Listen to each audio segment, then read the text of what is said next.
Good evening dear students, welcome you all Arvind geography verse YouTube channel.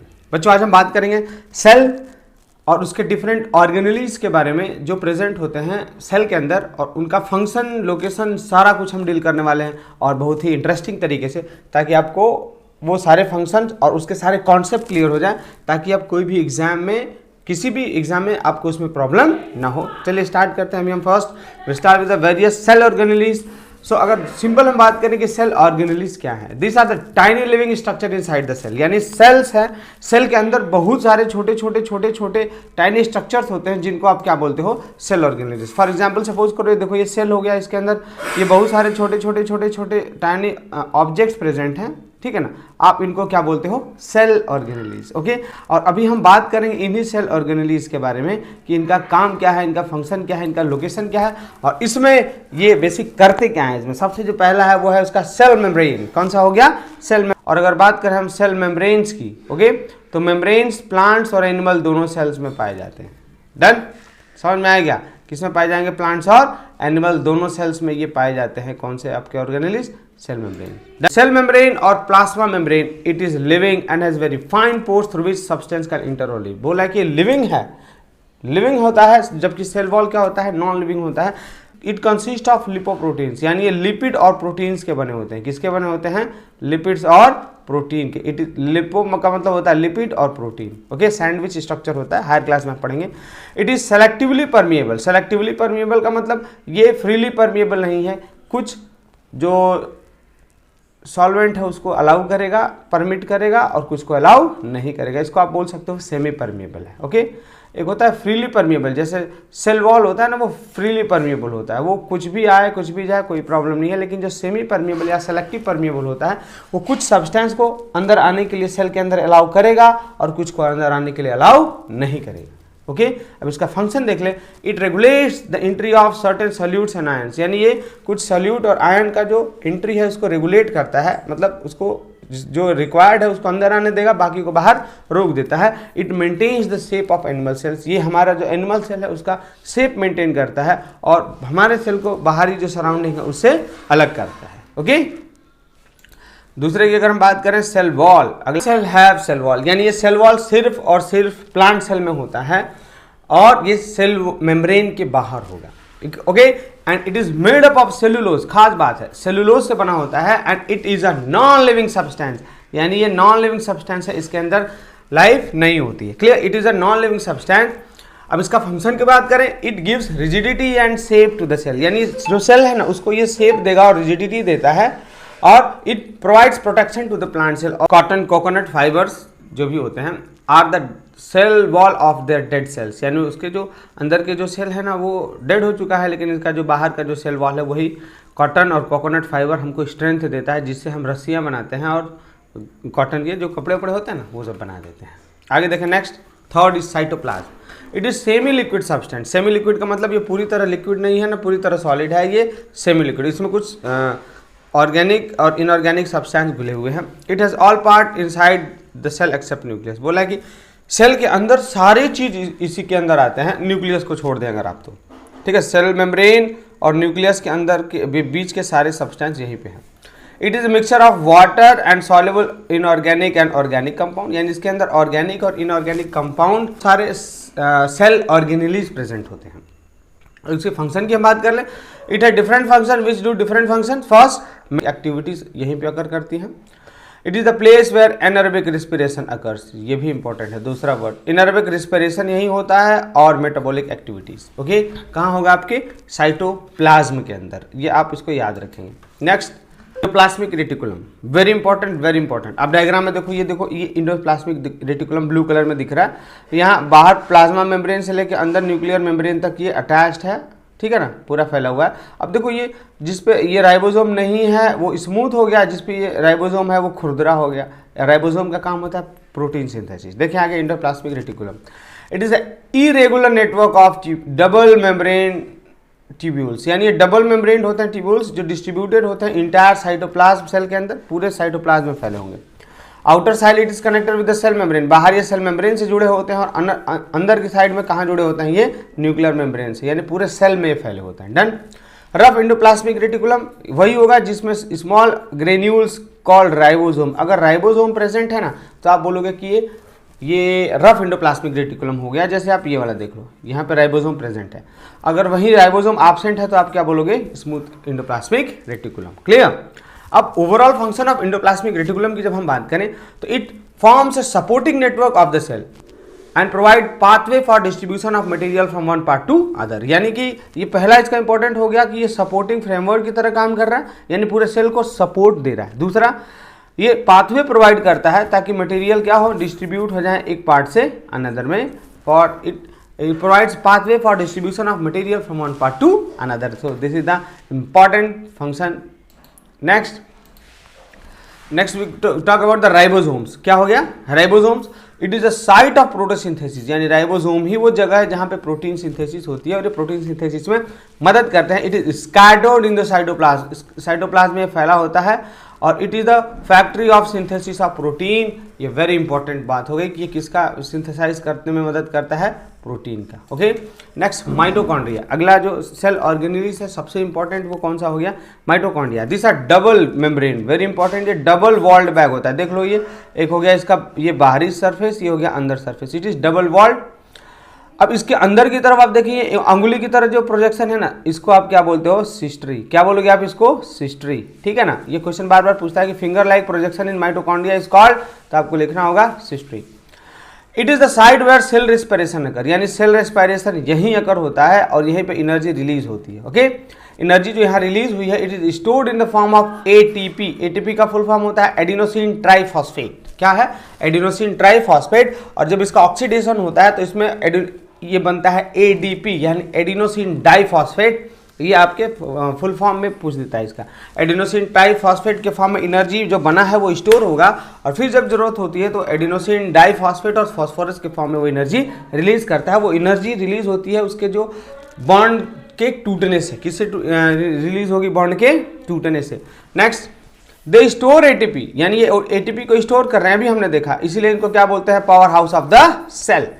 Mitochondria has its own DNA, very important, यानी mitochondria के पास खुद का DNA होता है। यानी जब सेल डिवीजन होगा ना वहाँ माइटोकॉन्ड्रिया भी होता है और वो उसके पास खुद डीएनए होने का मतलब जब सेल डिवाइड होगा तो एक माइटोकॉन्ड्रिया है और इसके पास जो खुद का डीएनए है ना, ये टूट के दो भागों में टूट जाता है और जो अलग अलग जो टूटे यानी जो डॉटर माइटोकॉन्ड्रिया बने हैं वो दो जो नए सेल बने हैं डिवीजन के बाद, वो दोनों में बारी बारी से चले जाते हैं और उनको एनर्जी प्रोवाइड करने का काम करते हैं। तो ये देख लें आप, outer membrane, inner membrane, matrix, वो अंदर जो ये स्पेस बचा है उसे क्या बोलोगे आप, मैट्रिक्स, और फिंगर लाइक प्रोडक्शन जो है उसे क्या बोलोगे आप, सिस्ट्री। आई होप ये आपको समझ में आया। अगला है Golgi apparatus, very important. It is called the delivery system, यानी ये इन्वॉल्व है, डिलीवरी का मतलब एक जगह से दूसरी जगह से लेन देन यानी ट्रांसफर से इन्वॉल्व है सब्सटेंसेस का। It consist of many groups of hollow tubular structures which membrane call cisternae. ये देखो यहाँ पे ये यहाँ पे देखो ये बहुत ये मेम्ब्रेनस ये ग्रुप की तरह जो स्ट्रक्चर बन रहा है इसको आप क्या बोलते हो, सिस्टर्नी बोलते हैं। Okay, Golgi complex in plants are called dictyosomes. ये वन वर्ड में पूछेगा कि जो गोल्जी कॉम्प्लेक्स है यानी गोल्जी अपैरेटस है प्लांट्स के अंदर, उसको क्या नाम देते हो आप, तो अलग से स्पेसिफाइड नाम होता है जिसको आप बोलते हो डिक्टियोसोम। और इनके अंदर क्या होता है, it consist of vesicles and cisternae. Okay, function की बात करें, both Golgi complex and dictyosome are concerned with, important यहां से अपन लाइन करेंगे, it is concerned with secretion of the cell including enzyme, hormone, their packing and transport to different. यानी अगर कोई सेल कुछ अगर एंजाइम रिलीज कर रहा है, हार्मोन रिलीज कर रहा है, तो उस एंजाइम या हार्मोन का पैकिंग से लेके और उसके अलग अलग सेल्स में पार्ट्स है वहां तक इसके ट्रांसफर करने का, ट्रांसपोर्ट करने का काम गोल्जी अपैरेटस का ही होता है। नेक्स्ट ये देख लें आप, लाइसोसोम, खास खतरनाक, ये सबसे, it is called digestive enzyme. इसको क्या बोलते हो आप, digestive enzyme. It's enzyme destroy and digest foreign substance around them. अगर कोई सेल है, सेल के अंदर कोई अगर फॉरेन सब्सटेंस आ गया तो ये जो इसके अंदर लाइसोसोम है इसके अंदर डाइजेस्टिव एंजाइम्स होते हैं, वो उस पर्टिकुलर ऑब्जेक्ट को डाइजेस्ट करके सेल को साफ रखते हैं। ओके, लेकिन अब जैसे मान लो इट डाइजेस्ट स्टोर्ड फूड, यानी जो डाइजेस्ट स्टोर्ड फूड है ना उसको अनफेवरेबल कंडीशन में भी वे डाइजेस्ट करने का काम करता है। ओके, कभी कभी क्या होता है कि ये जो जिस सेल के अंदर है ये लाइसोजाइम, कभी कभी वो अगर वो सेल डैमेज हुआ ना तो उसी पूरे सेल को ही ये डाइजेस्ट कर जाता है, खा जाता है, और इसीलिए इसको क्या नाम देते हैं हम, सुसाइडल बैग। वेरी इंपॉर्टेंट, ये एग्जाम में बार बार पूछता है, सुसाइडल बैग किसको बोलते हैं, तो आप बोलेंगे लाइसोसोम्स को। क्यों? क्योंकि ये कभी कभी, मैंने बोला ये जिस सेल में है ना उसी सेल को ही खा जाएगा, क्योंकि अगर वो हल्का सा भी डैमेज हुआ है तो ये अगर वो एंजाइम वहाँ से रिलीज हो गया तो पूरा सेल पूरी तरह डैमेज हो जाएगा। क्लियर? तो ये इंपॉर्टेंट है। आगे बढ़े हम थोड़ा सा, तो आप देख लो सेंट्रोसोम्स और सेंट्रियोल्स। देखिए यहाँ पे डायग्राम में अगर हम देखें तो यहाँ एक एंड पे प्रेजेंट है इधर, और दूसरा अगर सेल डिवीजन में मदद करते हैं एक इधर है और एक इधर। Clear? This are present in animal cells only. सबसे खास बात ये सिर्फ एनिमल सेल्स में मिलेंगे, प्लांट सेल में they are absent. It is present in cell division, यानी जब माइटोसिस हो रहा है, जब सेल डिवाइड होता है, ठीक है ना, प्रोफेज के बाद जो तैयारी वाला फेज होता है, एनाफेज में जब अलग होने लगते हैं तो तभी ये डेवलप होता है, और उस वक्त ये बेसिकली सेल डिवीजन में मदद करता है। अब ये करता है क्या है, जैसे देख लो आप, ये हो गया आपका सेंट्रोसोम, हो गया ना सेंट्रोसोम। अब देखो ये जो सेंट्रोमियर है, क्रोमोसोम का जो सेंट्रोमियर हो गया, सपोज करो ये क्रोमोसोम हो गया, उसका ये सेंट्रोमियर हो गया, और यहाँ आपका हो गया सेंट्रोसोम। तो यहाँ पे एक फाइबर ये अटैच करता है जिसको आप बोलते हो क्या, स्पिंडल फाइबर, ठीक है।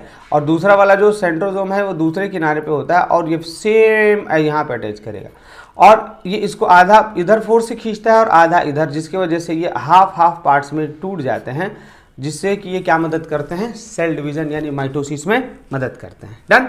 Centrosomes has to control which are short microfilament arrange to right angle to each other. अब ये इसमें बेसिकली अगर हम बात करें तो ये दोनों अगर अपोजिट पोल्स पे होते हैं, कहाँ होंगे आपके, दोनों अपोजिट पोल्स पे होंगे, and this help in cell division, आपका इसका फंक्शन हो गया। This are absent in plant cell, ये खास था, स्टार्टिंग में हमने बोला कि ये प्लांट सेल में एब्सेंट है, ये सिर्फ एनिमल सेल में प्रेजेंट होंगे, और ये सेल डिवीजन में मदद करते हैं। डन। नेक्स्ट अगर हम बात करें, आपका हो गया प्लास्टिड। क्या है अगला इंपॉर्टेंट सेल ऑर्गेनेलिस, प्लास्टिड। देखिए they are found only in the plant cell. अब देखो ये जितना ये रंग दिख रहा है ना प्लांट्स के अंदर, ये प्लांट, और ये बिना रंग का हो गया, जैसे आलू का अंदर का कटा हुआ पार्ट, ये जितना कलर्ड है ना, ये कलर होने का ये प्लास्टिड्स की वजह से ही ये कलर है, चाहे वो प्लांट्स हो, और एनिमल में तो कलर होता नहीं है, तो ये सिर्फ प्लांट सेल में ही पाया जाता है, और इसका काम होता है कलर प्रोवाइड कर लेना। ओके, देखिए कलर के बेसिस पे इसको कितने भाग में डिवाइड किया गया है। फर्स्ट ल्यूकोप्लास्ट, ल्यूकोप्लास्ट का मतलब होता है व्हाइट, जैसे ये देख लें आप white. This are colourless plastid. अगर क्वेश्चन होगा कि ल्यूकोप्लास्ट है तो यानी आप समझ जाएंगे कि वो प्लास्टिड कैसा है, कलरलेस है, इसके अंदर कोई पिगमेंट नहीं है, it has no pigment, they store starch. इसका सिर्फ एक ही एक काम है, स्टार्च को स्टोर कर लेना। डन। Example potato. दूसरा हो गया आपका एग्जाम्पल, इसमें देखो क्रोमोप्लास्ट। क्रोमो शब्द का मतलब होता है कलर। ओके, तो देखो आप इस डायग्राम में देखो, फोटो में बहुत सारा ये कलर दिखाई दे रहा है, यानी इसमें क्या कौन सा प्लास्टिड प्रेजेंट है, क्रोमोप्लास्ट। कौन सा है, क्रोमोप्लास्ट। इसमें येलो, ऑरेंज, रेड बहुत सारे प्लास्टिड होंगे। They are mostly present in petals of the flower. Flower के पेटल्स देखेंगे आप, रेड, येलो, ब्लू, अलग अलग कलर्स के हो रहे हैं ना, तो ये क्रोमोप्लास्ट की वजह से होते हैं। अब देख लो, अगर येलो कलर है तो उसमें क्या प्रेजेंट होगा, ज़ैंथोफिल। क्या प्रेजेंट होगा, ज़ैंथोफिल येलो कलर में। रेड कलर है या ऑरेंज तो उसमें कैरोटीन प्रेजेंट होगा। ठीक है ना, आप ये दो पिगमेंट्स को याद रखेंगे। एक खास देखें, एंथ्रोसाइनिन, वेरी इंपॉर्टेंट। ये प्लास्टिड नहीं है, लेकिन ये बेसिकली सेल सैप के अंदर डिसॉल्व होता है और प्लांट को ये कलर देता है। Okay, red, purple, blue to plants and vegetables, basically ये प्लास्टिड नहीं है, ठीक है ना। लेकिन जो सेल सैप किसको बोलते हैं, जो सेल के अंदर साइटोप्लाज्म है, साइटोप्लाज्म हो गया वाटरी सब्सटेंस जो सेमी लिक्विड के फॉर्म में होता है, उस साइटोप्लाज्म इनके अंदर ये प्रेजेंट होता है क्या, एंथ्रोसाइनिन। और ये एंथ्रोसाइनिन उसको अलग अलग कलर्स प्रोवाइड करता है। याद रखेंगे ये प्लास्टिड नहीं है, लेकिन प्लांट सेल्स को ये कलर प्रोवाइड करता है, red, purple, blue. Example, it is present in vegetables and fruits. ठीक है, आगे बढ़ेंगे अब। अगला हो गया आपका क्लोरोप्लास्ट। क्लोरोप्लास्ट हो गया आपका सी, तीसरा टाइप का हो गया। क्लोरोप्लास्ट का मतलब कौन सा कलर हो गया, ग्रीन। ग्रीन जितने भी कलर्स दिख रहे हैं प्लांट्स में, this is because of the presence of the chloroplast and they help in photosynthesis. Chlorophyll है तो फोटोसिंथेसिस में मदद करेगा। ओके, अगर प्लास्टिड का क्या करता है, इट ट्रैप्स सनलाइट, यानी जो धूप है उसको ये ट्रैप करेगा, absorbs carbon dioxide during photosynthesis. Done. Chloroplast contain DNA and have capacity to divide. ये स्टार मार्क लगाएं, यानी क्लोरोप्लास्ट में भी डीएनए होता है और ये प्लांट सेल के अंदर होता है। और यहाँ ये जैसे माइटोकॉन्ड्रिया के पास था ना वहाँ एनर्जी के लिए, तो ऐसे प्लांट सेल में क्लोरोप्लास्ट के पास भी होता है डीएनए, और जब इस सेल डिवाइड करते हैं तो ये भी डिवाइड करके 2 डॉटर न्यूक्लियाई के अंदर चला जाएगा। Done, clear. देख लें आप इनर मेम्ब्रेन क्लोरोप्लास्ट का स्ट्रक्चर देख लो, ये देखो इसमें डबल मेम्ब्रेन होता है, ये इनर मेम्ब्रेन, ये आउटर मेम्ब्रेन, ये इनर मेम्ब्रेन, ये हो गया थाइलोकॉइड, यही होता है आपका स्टोमा, फोटोसिंथेसिस यही होता है। डन, बाकी स्टोमा में बाकी केमिकल रिएक्शंस होते हैं। नेक्स्ट नॉन लिविंग इंक्लूजन की बात करें, देखो ये बहुत ही इंपॉर्टेंट है, बार बार पूछता है। नॉन लिविंग इंक्लूजन में फर्स्ट होगा granules. These are small particles in cytoplasm and had food materials like starch, fat and glycogens। यानी ये छोटे छोटे पार्टिकल्स साइटोप्लाज्म में होते हैं और ये फूड मटेरियल्स हैं, ठीक है ना, जैसे स्टार्च हो गया, फैट हो गया, ग्लाइकोजेंस हो गया, इनको आप क्या बोलोगे, ग्रेन्यूल्स। डन। इनका फंक्शन होता है, जैसे प्लांट है, प्लांट के अंदर ये स्टोर करता है किस फॉर्म में, फूड को स्टोर स्टार्च के फॉर्म में, और एनिमल के फॉर्म में किस फॉर्म में स्टोर करेगा, ये ग्लाइकोजन। प्लांट सेल में याद रखें स्टार्च के फॉर्म में, और एनिमल सेल में ग्लाइकोजन के फॉर्म में ये ग्रेन्यूल्स प्रेजेंट होते हैं। अगर हम अगला बात करें vacuoles, this is clear space inside the cell. ये पानी एकदम बिल्कुल साफ होता है और पानी से भरा होता है, और उसके अंदर वाटर के अंदर कुछ इनऑर्गेनिक सॉल्यूट्स भी प्रेजेंट होते हैं। ओके, और जो वैक्यूल होता है उसका जो कवर होता है ना, उसको आप बोलते हो tonoplast. Very important, star mark लगाएंगे, cover of the vacuole is called tonoplast. Done. अब वही अगर हम बात करें what is the function of vacuole, तो देखें इट स्टोर्स वाटर, यानी पानी को स्टोर करता है, और gives turgidity to the cell, यानी पानी स्टोर करके जो सेल है ना उसको ये टर्जिडिटी प्रोवाइड करता है, और इनके पास एंथोसायनिन्स वगैरह भी होते हैं। डन। प्लांट सेल्स की बात करें, they are white large and they contain cell sap. और अगर एनिमल सेल की बात करें तो यहाँ पे छोटा होता है, हमने डिफरेंस में देख लिया था कि बेसिकली प्लांट सेल में जो सेल वैक्यूल है ये बड़ा होता है काफ़ी, लेकिन एनिमल सेल्स में ये छोटा सा होता है। डन। नेक्स्ट न्यूक्लियस, और ये लास्ट सेल ऑर्गेनेलिस है। फर्स्ट देखें आप न्यूक्लियस में, it is the most important part of the cell, यानी यही सबसे इंपॉर्टेंट पार्ट है सेल का, ये पूरा सेल का फंक्शन रेगुलेट करता है। क्वेश्चन है कि अगर आप न्यूक्लियस को सेल से निकाल दें तो क्या होगा, तो सेल मर जाएगा। ओके, कोई उसका फंक्शन ही नहीं कर पाएगा, इट विल बी डेड। दूसरा, जेनेटिक मटेरियल जो पेरेंट्स ऑफ स्प्रिंग में पास होता है, that is all and all stored in the nucleus. देखें, it regulates and coordinates various life process of the cell, यानी जितना भी प्रोसेसिंग है सेल का वो यही करता है। It plays important role in cell division, ये सेल डिवीजन में मदद करता है। इट हैज जीन, यानी इस न्यूक्लियस के अंदर है gene, which determines the heredity, यानी कैरेक्टर डिसाइड करता है कि कौन पेरेंट्स ऑफ स्प्रिंग में आएगा, तो वो जीन ही होता है। जीन क्रोमोसोम वो कहाँ है, सारे न्यूक्लियस के अंदर है। It small spherical mass at the centre of the cell, it is delicate nuclear membrane filled with dense cytoplasm which contains thread like structures called chromatin fiber, यानी इसके अंदर होता है क्रोमेटिन फाइबर। इसको हमने पिछले चैप्टर में देखा है डिटेल में, सेल वाले में, सेल डिवीजन में, कि बेसिकली अगर हम न्यूक्लियस के अंदर जाएं तो न्यूक्लियस हो गया, न्यूक्लियस के अंदर क्रोमोसोम्स क्रोमेटिन फाइबर से बनते हैं जो हिस्टोन प्रोटीन और डीएनए से बनते हैं, तो ये हमने वहाँ देख लिया है। तो आप इसको देखेंगे थोड़ा, nucleus is made up of, it has nuclear membrane होगा, न्यूक्लियर मेम्ब्रेन के अंदर होता है न्यूक्लियोप्लाज्म, ये हम न्यूक्लियस की बात करें, ठीक है ना। देखो जैसे हो गया न्यूक्लियर पोर बाहर हो गया, न्यूक्लियस के अंदर न्यूक्लियर इन्वेलप हो गया, कवर, तो जो न्यूक्लियोप्लाज्म है ना वो पानी है जो न्यूक्लियस के अंदर, उसे आप बोलते हो न्यूक्लियोप्लाज्म। और न्यूक्लियोलस जिसके अंदर होता है जेनेटिक मटेरियल जैसे क्रोमेटिन फाइबर वगैरह। ओके, और क्रोमेटिन फाइबर ही कंडेंस होकर फिर भविष्य में क्या बना देता है, आपका chromosomes. So this is all about this cell organelles. I hope आपको ये जितना इंपॉर्टेंट पार्ट है वो समझ में आया।